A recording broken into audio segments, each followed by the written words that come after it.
Olha, foi encontrado próximo ao distrito do Vitorino, fica na área rural de Riacho das Almas, o corpo do cidadão que estava desaparecido havia quase 2 meses. É o Sávio Antônio da Silva Carvalho, que morava na rua Ana Albuquerque, ali no bairro do Salgado, trabalhava como servente de pedreiro e estava desaparecido desde o dia 4 de agosto. Estava trabalhando lá na região e, de repente, ele teve um surto psicótico e aí saiu caminhando sem destino e aí acabou sendo encontrado, né? Inclusive, o corpo irreconhecível, a gente já imagina, a ossada que foi encontrada, né? Com alguns tecidos ainda que foram encontrados. No entanto, os familiares só o reconheceram por conta das roupas, né? Que foram localizadas lá. Inclusive, este corpo foi encontrado ao lado de um enxame de abelha. Então, há essa perspectiva da vítima ter sido atacada por este enxame. Eu estou aqui com o Matheus Rodrigues, né, que é esposo do cunhado, né? Aliás, é esposo da filha do cunhado. Exato. Do Sávio Antônio, né? Vocês foram lá para o local onde foi encontrado esse corpo? Exato, fomos conhecer e quando adentramos o local, que estava com a polícia científica e a perícia, reconhecemos pelas vestes, porque tinha sido eu mesmo que tinha dado a ele, e infelizmente deu positivo pelo reconhecimento do corpo. E não tem como saber nesse primeiro momento, Matheus, se realmente ele foi atacado pelas abelhas. Agora, ele era saudável, né? Apesar de ter tido aí esse surto psicótico, mas pelo menos a parte física, ele era bem de saúde. Exato. Ele nunca tinha tido nenhum surto até então. Mas era uma pessoa saudável, trabalhador, era um pai de família, inclusive deixou um filho agora de 17 anos sozinho. Mas infelizmente foi o que aconteceu e não teve mais o que se saber, né? E a propósito... Quando chegou a notícia, foi a notícia fatal da vítima. Pois é, mas não foi encontrada nenhuma, nenhuma cápsula de projétil de arma de fogo, nem foi localizada também nenhuma faca. Pelo menos vocês descartam a hipótese de homicídio. Exato, não foi encontrado nem arma de fogo, nem faca. Foi justamente o que a perícia e os legistas que estavam lá disseram, que foi ataque de abelha mesmo. Saíram até, foi o bombeiro, foi o IML, as polícias civil e militar, e adentraram o local, podendo adentrar o local só com a roupa específica. Porque para adentrar o local não poderia ser como eu e você está aqui, porque senão as abelhas iriam enviar o ataque dele. Então os próprios profissionais que foram lá justamente para realizarem a perícia no corpo, eles já atestaram que realmente ele foi atacado pelas abelhas. Exato. Aí chegaram a falar que espécie de abelhas é aquela que a gente sabe, existem várias, né? Mas existem as mais comuns, inclusive existem também abelhas sem ferrão, mas aí eles realmente constataram que foram aquelas abelhas que o atacaram, porque verificaram pela espécie, né, que aquela espécie mata.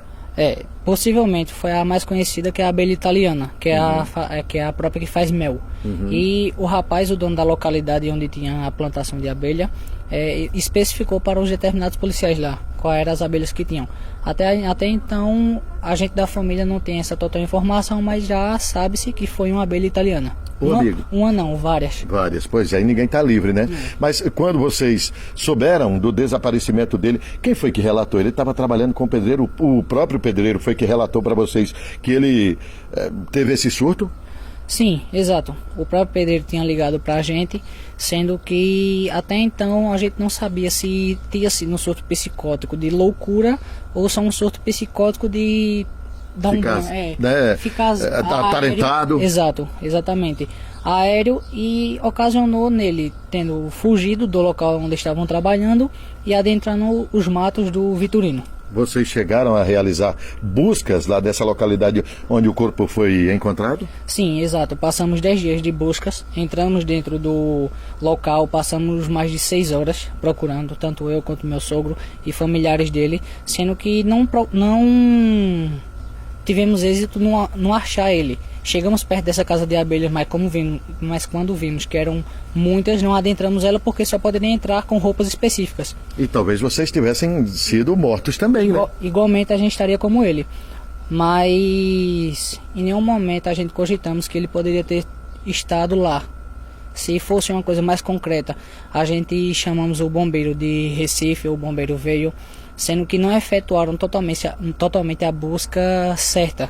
Porque se, que nem a gente falou, você andar por uma trilha normal, você não acha nada. Agora, se você adentrar o mato feito nós adentramos, poderia ter dado o êxito da busca.